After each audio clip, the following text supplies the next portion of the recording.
Do you remember this tree image? I shared it in a video a while back. It represents the First Nation communities that exist inside Canadian borders. Communities that are struggling, like this tree is. Communities challenged by suicide, violence, addictions, and massive unemployment. These communities are not healthy. But today I thought I would focus on the solutions. There's actually 6 of them. And this is how we're going to make our community trees healthy again. Let's talk about it on this episode of the Path Podcast.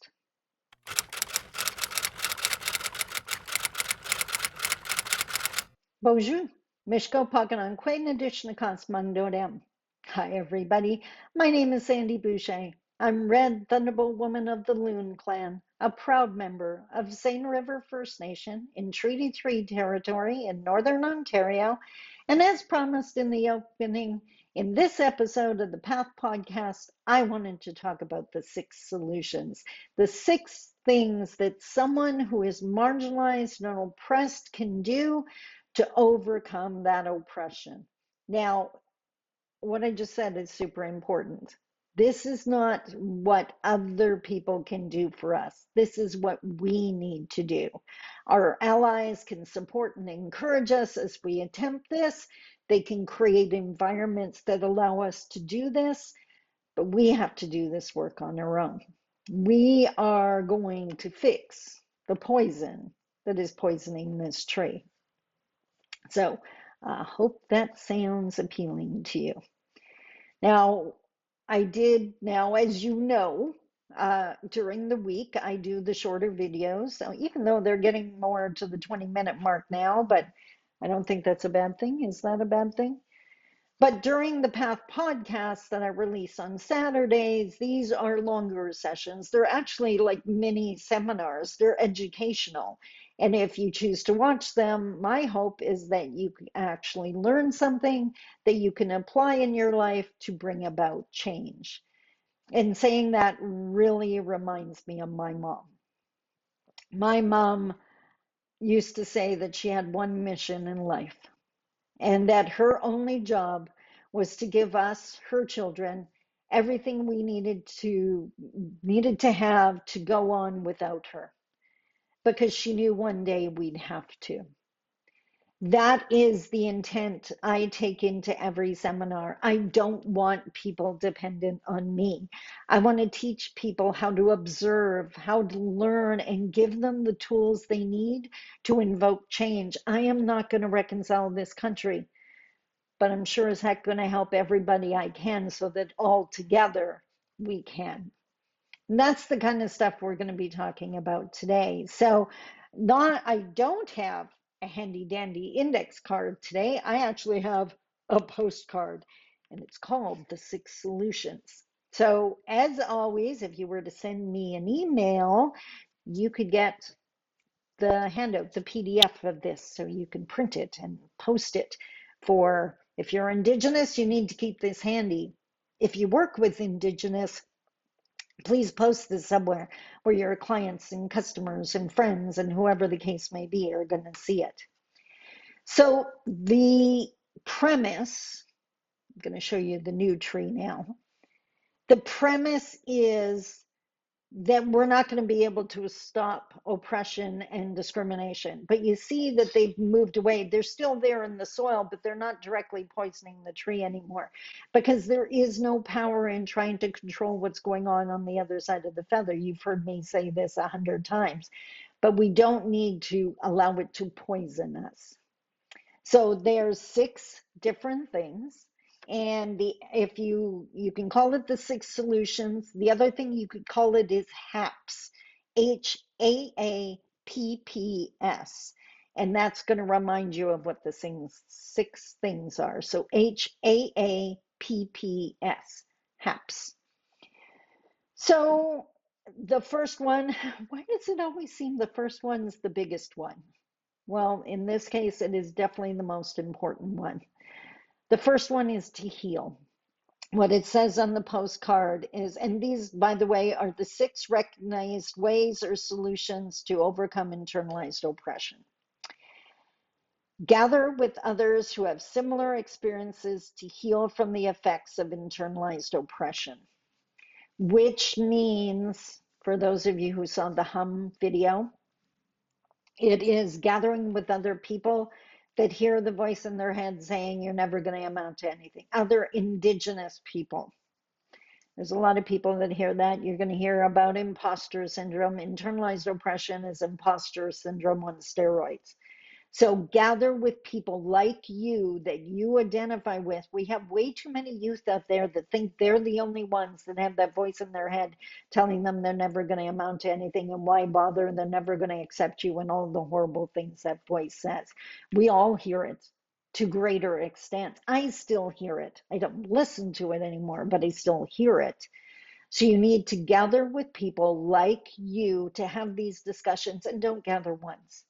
You need to gather like twice a year, just, and not to condemn each other, not to judge each other, because that would be more the effects of oppression, but to say like, how did you do, and be able to celebrate your achievements, because every time you achieve, you're telling the voice in your head it was wrong, and that's what you have to do.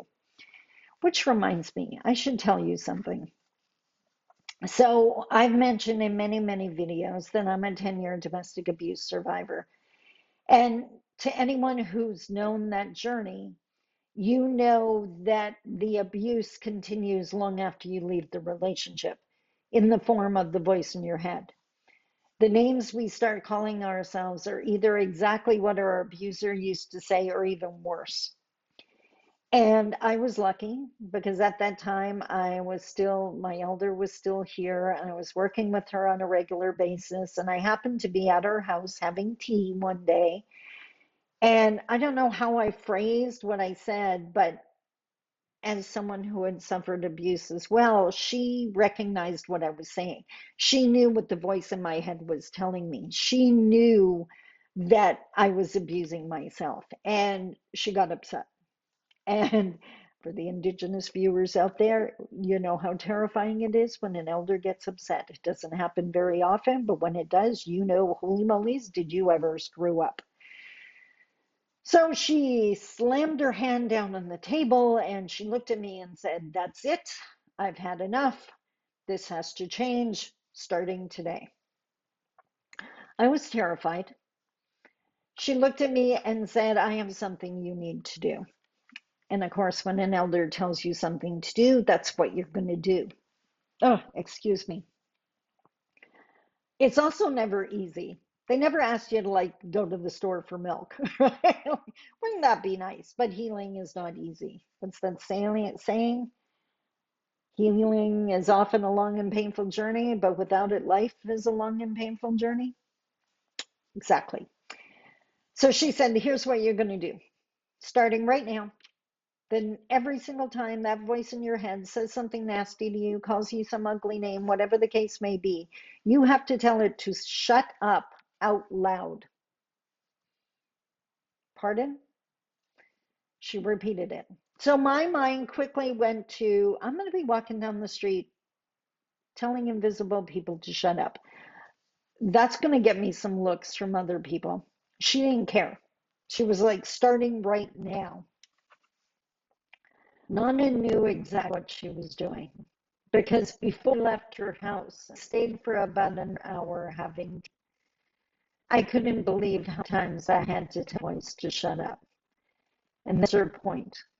No athlete ever won a race by telling themselves they were going to lose. I was never going to heal as long as the abuse continued. And in case you didn't know this, the voice in your head is programmable. Whatever it says, you can shut it down. You are in control and you can change the tapes. My voice in my head doesn't say anything like that anymore. Or if it does, like every now and then, it's like, "Okay, Sandy, that was stupid." No, it wasn't stupid. I was rushing. No, it wasn't stupid. I'm tired. I need to take a break. No, it wasn't stupid. I'm hungry. I need to go eat something. Every single time it says something negative, I change it to the truth. Your spirit is listening. Change the tape to the truth. That's the kind of stuff you can talk about if you gather with other people that suffer from internalized oppression. That is one of the ways you start healing.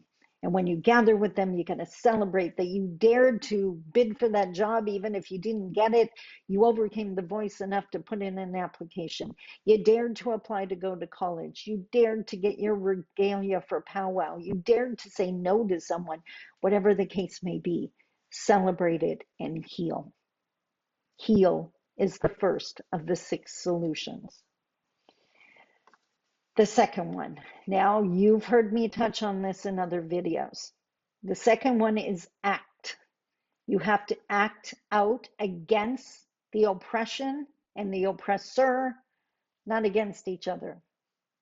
Remember how I mentioned violence is one of the natural human reactions to oppression or internalized oppression?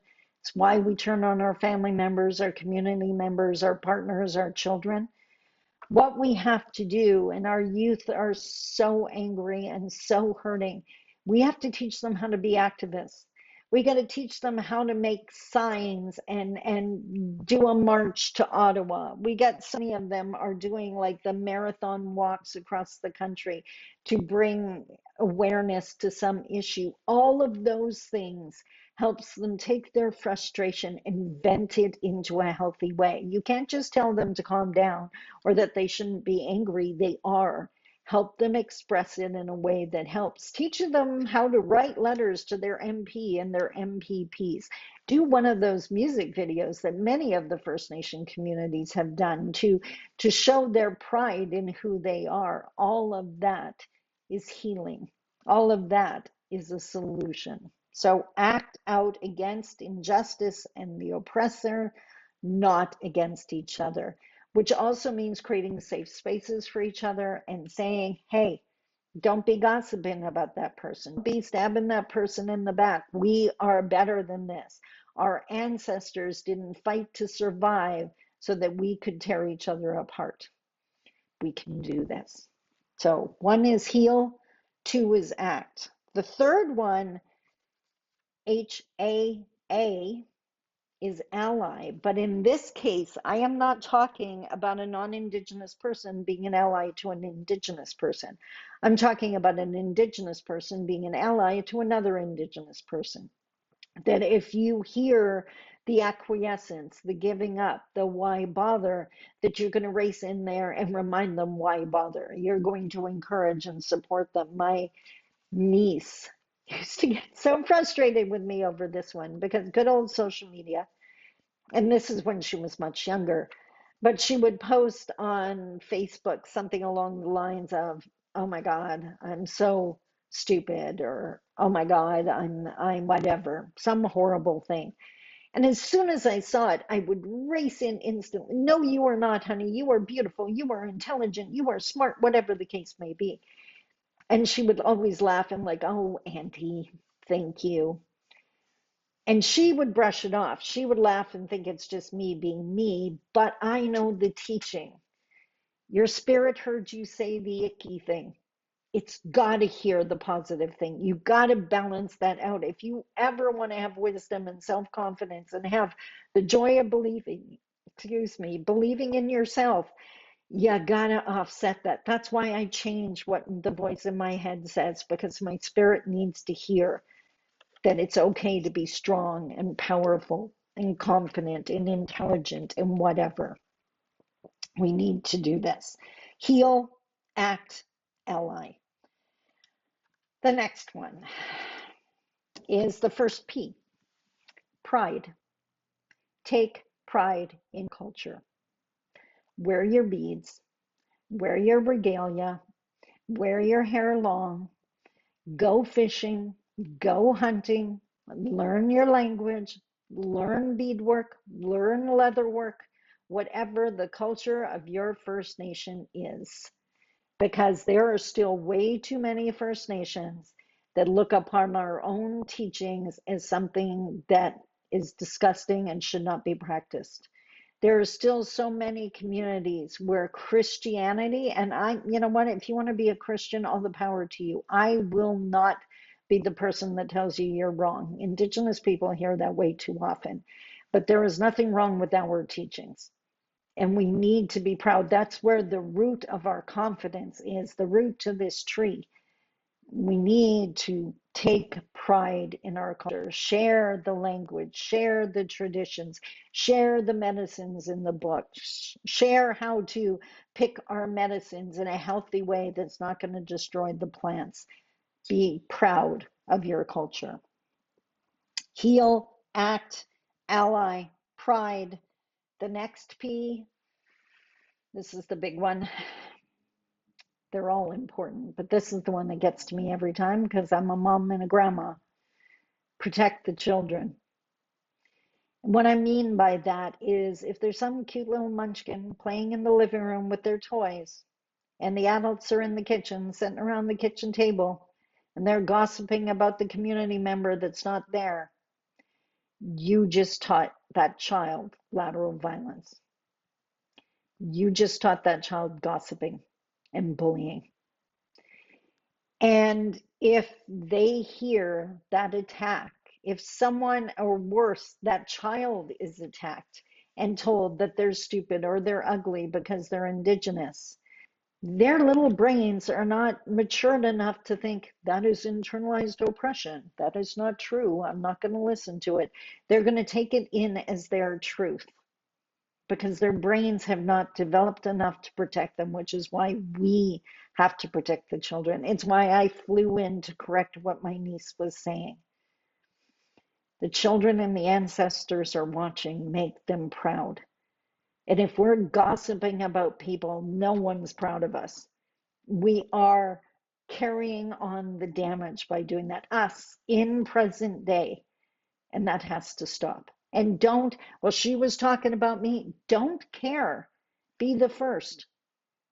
You're actually going to keep your healing and your health and your happiness dependent in someone else's hands? Come on now. Be the example. The ancestors and children are watching.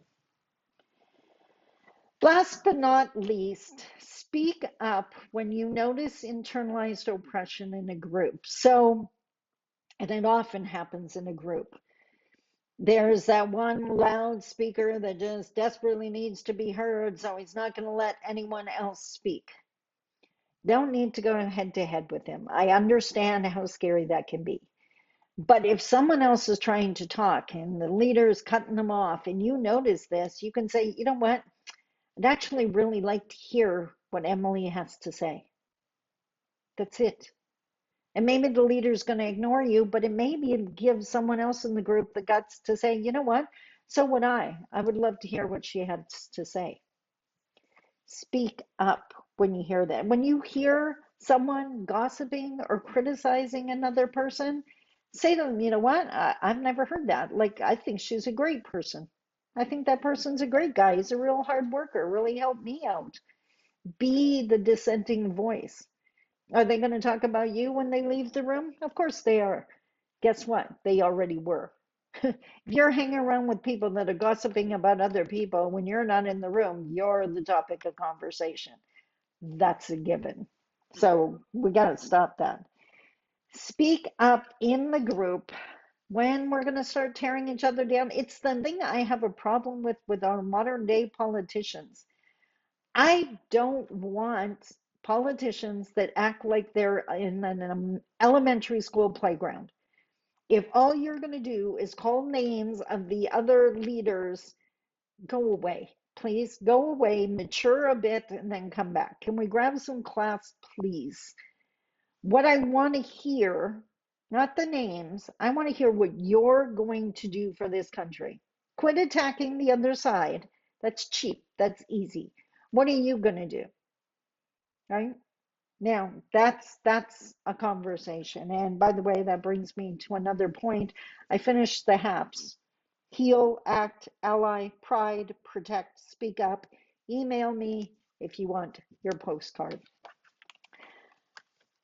What was it? Oh, so this one comes up every now and then. Don't know if you've ever considered it, but I get asked all the time, and I know other Indigenous people get asked all the time, if we vote, if we vote in the federal elections, if we vote for the Liberals or the Conservatives or the NDP or the Green Party or blah, blah, blah, blah, blah, blah, blah. So a couple things in response to that. Many Indigenous people vote. But what we all have to understand is I don't care which one of those parties you want to vote for, none of them are Indigenous political parties. They are all Canadian political parties, which means no matter how much they say they support Indigenous people, the second that our needs are at odds with Canadian needs, they're on the Canadian side. We are the ones they are going to negotiate with or fight with or override, because God knows that's happened. Who else has a federal government that bought a pipeline? We do. So keep that in mind. Now, I had one elder, I asked him if he votes, and he said, yeah, of course I do. I was like, interesting. Why? And he said, because I can't think of another system where they give us the power to decide who we're going to negotiate with. In other words, we're picking who's sitting on the other side of the table by voting to bring in a certain political party. Yes, there are now Indigenous people in Indigenous parties. I pray a lot for them because that's immersing yourself in another culture. And again, if that's one of the reasons I have been asked over the years to run for different, to let my name stand, to be considered as a nominee for one of the political parties. And it is the party line that has always stopped me from doing that. I've worked so hard to have a voice, to regain the voice that was taken from me in this country because I'm an Indigenous woman. I have fought so hard to be here. It's also why I don't work for other people as an employee, because they're going to put restrictions on what I can say and what I can do, and that's not happening. That's my decision. Thank you very much. And for an Indigenous person to be part of a political party with the potential that you may have to toe the party line, even if it's an anti-Indigenous decision, and some decisions hurt Indigenous First Nation communities, that's a high price freaking pay. And I mean, kudos to them for wanting to be part of the change and finally making sure Indigenous are at the table. But you also had to totally assimilate into their process while you're there. Like I can think of Saul Mamakwa. His self-care game is epic from what it looks like outside. I mean, he's back in the community on a regular basis. He does YouTube videos with his constituents. He speaks in his language. I mean, so far, he seems to be doing really well, and I send prayers out to him as well. Jody Wilson-Raybould, we know that didn't end well. That's another video. But that's the question. We are never voting. Now, voting for a chief in our community, that directly affects us. Voting for the national chief of the AFN, that directly affects us. That's the Indigenous federal process. We have comparable processes to mainstream, in case you didn't know that. But voting federally or provincially makes even less sense because we don't have treaties with the province. They could literally say whatever the beep they want, and we'd have nothing to be able to hold them to it. And as far as, well, which party is the worst? And I think I've mentioned this before. I worked in non-fit for many, many years. And if you say you're an Indigenous ally, like as far as the government's concerned, put your money where your mouth is. It's really easy to say. In order of support, well, the party that has actually given the most support to Indigenous people consecutively over the years is actually the Liberal Party. And the party that has decimated and cut budgets and made decisions that destroy the waterways and everything that we hold sacred, that's the Progressive Conservatives. NDP has always been a huge advocate for Indigenous peoples. They just didn't tend to be. Have they ever been in power federally? I don't believe so. They were in my province. That didn't end well. Well, maybe it did in retrospect, but at the time, the province didn't like it. So that is about as Canadian political as I'm going to get. So, HAPS. For those struggling Indigenous out there, I love you. I see you. I hear you, even though it seems like nobody does. I'm pulling for you. Reach out if you need to. Don't give up. You got this. If I can get past all that BS, so can you. I know you can.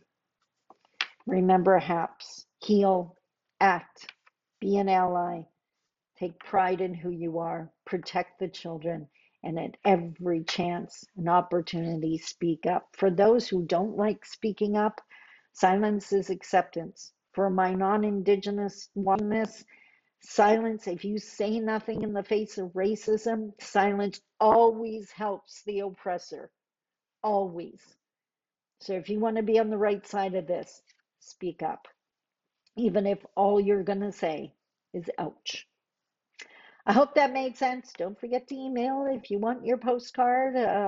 Sorry for going off on that political tangent, but I know people ask all the time, so now you know my opinion. I don't want to hear why you support some other party. That's your business. I shared mine in the story. You don't have to agree with it. It's still my opinion. Until next week's podcast and until Monday's shorter video, take care of you. I love you lots. Take care. Bye bye.